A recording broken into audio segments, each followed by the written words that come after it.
नमस्कार। मैं Dhananjay Kumar the public India में आपका स्वागत है। संसद नहीं चल रही है।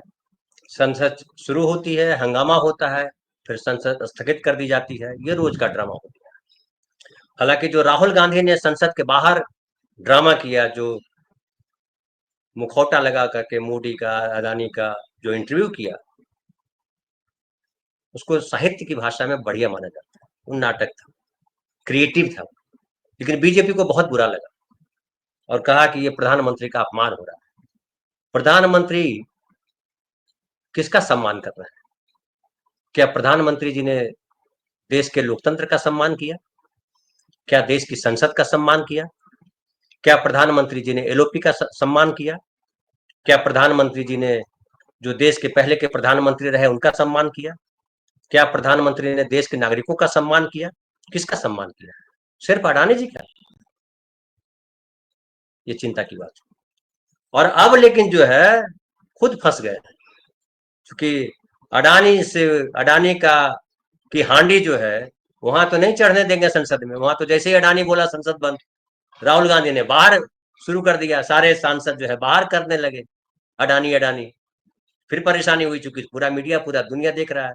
अब तो वो है नहीं कि सेंसर करेंगे, वहीं का आदमी खाली देखेगा, दूरदर्शन दिखाएगा, दूरदर्शन में कुछ भी दिखाते रहिए। अभी तो दूरदर्शन में कुछ भी दिखाते हैं। तो लगा कि जो है नया मुद्दा लाते हैं, नया आरोप लगाते हैं। और आरोप लगाया कि सोरोस से, जॉर्ज सोरोस से फंड लेते हैं। राहुल गांधी, सोनिया गांधी, तमाम आरोप लगा दिए। और इतना चीख चीख करके निशिकांत दुबे लगाए, जिसे लगा कि वो हम माइक नहीं रखा हुआ और पूरे देश को वहीं से सुना दे, किसी चैनल पे जाने की जरूरत नहीं। और हंगामा हुआ इसको लेकर के भी। अब जब बात आई, कल भी हमने कहा था कि भाई, जांच, सरकार का काम आरोप लगाना थोड़े है। सरकार का काम है जांच करना। आरोप तो विपक्ष लगाता है, आरोप तो कोई नागरिक लगाएगा। आप तो जांच करोगे, सरकार हो आप, आपके पास पूरी सत्ता है, देश की ताकत है, जांच एजेंसियां हैं, तमाम चीजें। आप जांच करो। अब देखिए, कल हो गया, सबने सवाल कर दिया। सुप्रिया श्रीनेत जी ने परसों, उसके पहले जो है पवन खेड़ा जी ने भी कहा। अब कह दिया कि भैया आप ये सारा इसका निकालिए हिसाब, और अगर जॉर्ज सोरोस जो है वो भारत विरोधी गतिविधि में शामिल है तो उन पर एक्शन लीजिए। कांग्रेस ने कहा कि एक्शन लीजिए, प्रत्यर्पण संधि है, बुलाइए उनको। अब क्या करते हैं देखने वाली बात। अभी कह रहे हैं कि केवल राहुल गांधी नहीं चलने दे रहे हैं संसद, पूरा विपक्ष चाहता है संसद चले। ये संसदीय कार्य मंत्री कर रहे हैं, किरण रिजिजू। केवल राहुल गांधी नहीं चलने दे रहे संसद। अरे राहुल गांधी तो पप्पू है भाई, उनकी क्या हैसियत है? राहुल गांधी तो राजकुमार है, या क्या युवराज है, उनको क्या पता है? इतनी जानकार हो गए कि आपकी संसद नहीं चलने दे। इतने ताकतवर मोदी, इतने ताकतवर अडानी साहब, इतने ताकतवर आप लोग, इतने ताकतवर आरएसएस, उनके होते नहीं चलने देंगे संसद? भाई घिर चुके हैं। और ये कांग्रेस ने इस बार जो स्ट्रेटजी ली है, बहुत ठोस स्ट्रेटजी। विपक्ष ने बहुत गंभीर और बहुत तथ्यपरक स्ट्रेटजी अपनाई। कल भी मैंने चर्चा की थी कि मोदी जी ने जितने आरोप लगाए, प्रधानमंत्री होते हुए जो आरोप लगाए, आप विपक्ष में थे, तमाम आरोप लगाए, वो तो ठीक है, उसको मान्य किया जा सकता है कि चलो ठीक है, आरोप लगाया है तो आरोप की जांच करो, खत्म करो कहानी। सरकार की भूमिका है जांच करे। लेकिन आप सरकार में हो, आप आरोप लगा रहे हो मध्य प्रदेश जाकर कि अजित पवार ने इतने हजार करोड़ रुपया का घोटाला किया है, और उसी अजित पवार को 2 दिन के बाद आप डिप्टी चीफ मिनिस्टर बना देते हो, वित्त मंत्री बना देते हो आप। फिर उनके केस बंद कर देते हो। अभी फिर डिप्टी चीफ मिनिस्टर बने, वो उनकी पीठ थपथपाई आपने। और उसके बाद जो है 1,000 करोड़ की संपत्ति जो सीज की थी, आईटी डिपार्टमेंट ने सीज किया था, उसको ट्रिब्यूनल ने रिलीज कर दिया और कहा कि कोई सबूत नहीं है। जब सबूत नहीं है तो मंत्रियों के खिलाफ आप मुकदमे कायम करते हो, तो आम आदमी की क्या हैसियत है फिर इस देश में? फिर तो किसी को जेल में बंद कर दोगे आप। जब मुख्यमंत्री को जेल में बंद कर देते हो बिना केस के, बिना सबूत के, बिना जांच के, तो आम आदमी की क्या हैसियत? किसी को पकड़ के बंद कर दो। फिर ये लोकतंत्र है या गुंडा तंत्र है? सरकार चला रहे हैं कि मजाक कर रहे हैं? और संसद में जो आपको बहुमत नहीं मिला है, तो जनता ने कम समझा। आम लोगों को अभी भी कम समझ में आ रहा है। बाकी जो कह रहे हैं कि मशीन में गड़बड़ी है, चुनाव आयोग गड़बड़ी करवा रहा है, वो अलग कहानी है, उस पर मैं अभी जाना नहीं चाहता। लेकिन अभी एक और इंटरेस्टिंग बात है, और बड़ा बढ़िया सवाल आया उठ करके। सुप्रीम कोर्ट ने देखिए सवाल किया है, और सुप्रीम कोर्ट ने कहा है कि ये जो आप सरकार जो अनाज दे रही है 81 करोड़ लोगों को, तो कब तक देती रहेगी, और रोजगार के अवसर क्यों नहीं बनाए जाते। और कह रही है सुप्रीम कोर्ट कि सिर्फ जो है, जो टैक्स पेयर है, जो टैक्स भरते हैं, इनकम टैक्स भरते हैं, वही जो है केवल नहीं ले रहे हैं अनाज। और ये बिल्कुल सही बात है। अब देख लीजिए कि शहर के 50% लोगों को, 50% लोगों को अनाज दिया जाता है, गांव के 75% लोगों को अनाज दिया जाता है। आप गांव देखिए या शहर देखिए, बम्बई में जहां मैं रहता हूँ, 1-1 करोड़ के घर में रहते हैं, उनके पक्का, जबकि शर्त है कि पक्का घर नहीं हो, स्कूटर नहीं हो, ये तमाम शर्तें, गरीबी रेखा के नीचे हो, वो तमाम चीजें, वो पक्का घर में रह रहे हैं, उनके पास स्कूटी है, बेटे के पास, बहू के पास स्कूटी है, बेटी के पास स्कूटी है, कार भी रखते हैं कि कभी कभार जो है संडे मंडे कभी चलेंगे घूमने के लिए, गांव जाएंगे। गांव में भी यही है, वो खुद अनाज उगा रहा है, वो राशन कार्ड बनाया हुआ और अनाज ले रहा है 5 किलो, और दुकान में जाके बेच करके उसकी दारू पीता है। ढेर सारी काम है, कोई जांच नहीं। अभी महाराष्ट्र में जो है दिया जा रहा है, वो जिसके लिए कहा गया कि शिंदे साहब को जीत उसकी वजह से मिली, 1500 रुपया, अब तो 21 रुपया कर, 2100 रुपया करने वाले, जो फॉर्म भरा उसको दे दिया, कोई जांच नहीं। अब सीमा है कि 2.5 लाख से जिनके ऊपर आमदनी है उनको नहीं मिलेगा साल में, लेकिन जांच की नहीं, जांच की। तो करप्शन आप बढ़ाते हो, आम आदमी को करप्ट बनाते हो, नेता करप्ट बनाता है, ताकि उसको खाने में जो है सुविधा हो। अब जो जो ले चुके हैं 2500-1500 रुपया, वो कैसे आरोप लगाएंगे अडानी चोर है, वो कैसे आरोप लगाएंगे मोदी जी गड़बड़ी कर रहे हैं, क्योंकि उसने भी गड़बड़ी की है, उसने भी 1500 रुपया दिए, 1500 लेने का हकदार तो था नहीं। तो आप जो है 1500 रुपया देते हो, और 1500 लाख जो है वो कब्जा कर लेते हैं, ये नीति है। और ये हम नागरिकों को जागने की जरूरत है, ये समझना पड़ेगा। और ये समझिए, देखिए सुप्रीम कोर्ट क्या कह रहा है, मैं थोड़ा सा पढ़ के सुनाता हूं। 9 दिसंबर को, यानी परसों, केंद्र सरकार ने बड़ी सख्त टिप्पणी की,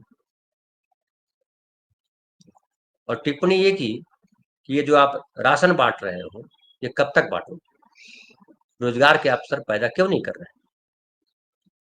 और केंद्र ने अदालत को बताया था कि राष्ट्रीय खाद्य सुरक्षा अधिनियम जो है, राइट टू फूड, 2013 के तहत 81 करोड़ लोगों को मुफ्त या रियायती राशन दिया जा रहा है। अब देखिए यहाँ पे रियायती भी आ गया, रियायती मतलब कम पैसे में दिया जा रहा है। वहां तो बोलते हैं फ्री राशन दे रहे हैं, 81 करोड़ लोगों को राशन दे रहे हैं, अब यहाँ पे लिखा जा रहा है रियायती राशन भी दे रहे हैं, मतलब सबको फ्री नहीं है। और उसमें भी है लाल कार्ड, नारंगी कार्ड, सफेद कार्ड तो बाहर है, इसलिए चर्चा, उसकी चर्चा नहीं है। बेंच ने केंद्र की ओर से पेश सॉलिसिटर जनरल तुषार मेहता और अतिरिक्त सॉलिसिटर जनरल ऐश्वर्या भाटी से कहा, इसका मतलब है कि केवल करदाता ही इससे बाहर है। और अब देखिए, ये जस्टिस सूर्यकांत और जस्टिस मनमोहन, दोनों जजों की बेंच जो है इस पर सुनवाई कर रही थी, और उन्होंने बाकायदा जो है, देखिए इस मामले में जो है, ये एक एनजीओ है, उसने जो है प्रशांत भूषण की मांग है, एक एनजीओ की तरफ से पेश हुए वकील प्रशांत भूषण की मांग है कि ई श्रम पोर्टल पर रजिस्टर्ड सभी प्रवासी श्रमिकों को मुफ्त राशन प्रदान करने के लिए निर्देश जारी किए जाएं। इस मामले की अब तक जस्टिस सुधांशु धूलिया और जस्टिस हसानुद्दीन अमानुल्लाह की पीठ सुनवाई कर रही थी। बेंच ने 4 अक्टूबर को आदेश दिया कि ऐसे सभी व्यक्ति जो पात्र हैं और संबंधित राज्यों के केंद्र शासित प्रदेशों से पहचान की गई है, उन्हें 19 नवंबर से पहले राशन कार्ड जारी किया जाए। अब उसके बाद जो है 9 दिसंबर को जो सुनवाई हुई, उसमें वकील साहब ने कहा, भूषण जी ने, कि यदि जनगणना 2021 में की गई होती तो प्रवासी श्रमिकों की संख्या में वृद्धि होती, क्योंकि केंद्र वर्तमान में 2011 की जनगणना के आंकड़ों के आधार पर दे रही है। तो ये जो है इस तरह के मामले हैं, और बाकायदा जो है किस तरह से देश की संपत्ति की बंदर बांट की जा रही है। आप मेहनत, जिसे मनरेगा लाया मनमोहन सिंह, तो मनरेगा लाया तो मनरेगा क्या था कि मनरेगा काम करेगा, उसकी मजदूरी मिलेगी, उससे उसका घर चलेगा। आनंद भाई साहब भी बता रहे थे, और मैं लखनऊ गया था तो मैं इमाम बाड़ा गया था, वहां लखनऊ में इमाम बाड़ा, उसकी कहानी मैं भी पढ़ रहा था कि इमाम बाड़ा में जो है, जो उस समय जो राजा थे वो इमाम बाड़ा बनवाते थे दिन में, और रात में उसको तोड़वा देते थे, ताकि फिर वो, ताकि जो अकाल का समय है, जो गरीबी का समय है, उसमें वहां से मेहनत के बदले, उसको फ्री में नहीं दिया जा रहा है, मेहनत के बदले दिया जा रहा है, वो कर रहे थे।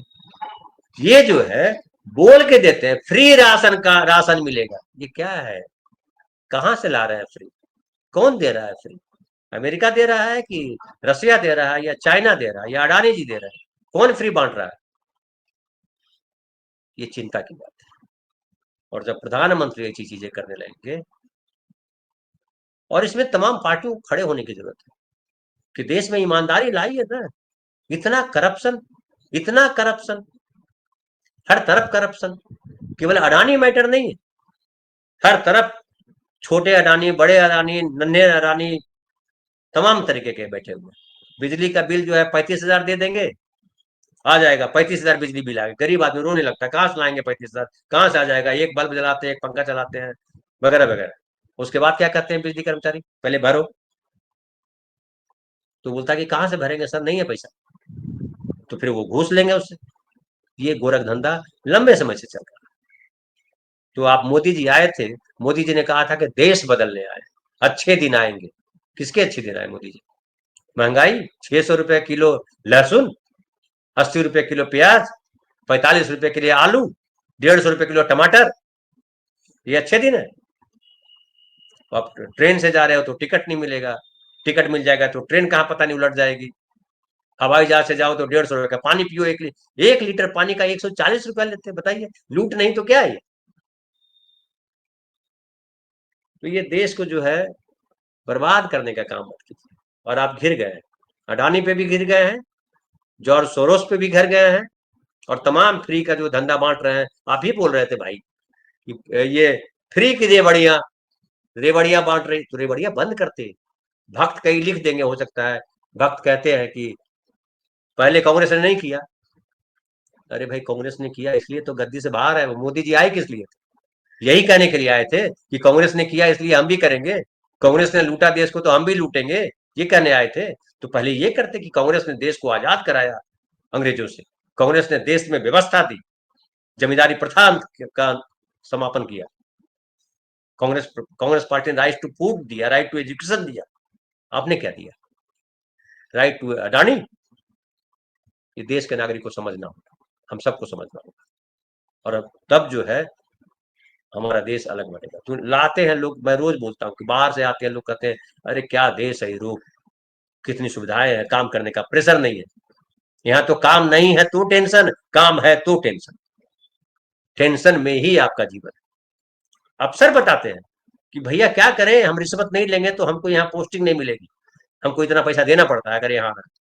ये है व्यवस्था मोदी जी देश की, और आप काला धन लाते हो, लेकिन क्या करोगे आप, अफसर भी जानते हैं, अफसर बोलते हैं अब कि अजीत पवार जी के खिलाफ तो लगाया था मोदी जी ने आरोप, इतना 1,000 करोड़ का घोटाला, किधर है घोटाला। तो मोदी जी, आप और आपकी सरकार और आपके पीछे जो आरएसएस संस्था है, उसने अपना इकबाल खो दिया है, संभल जाइए, अभी वक्त है। लेकिन अब क्या समझिए, रेत की दीवार है, रेत का महल बनाया था आपने, तो ढहना शुरू हो गया। बहुत बहुत धन्यवाद, फिर हम बात करेंगे कल नए विषय।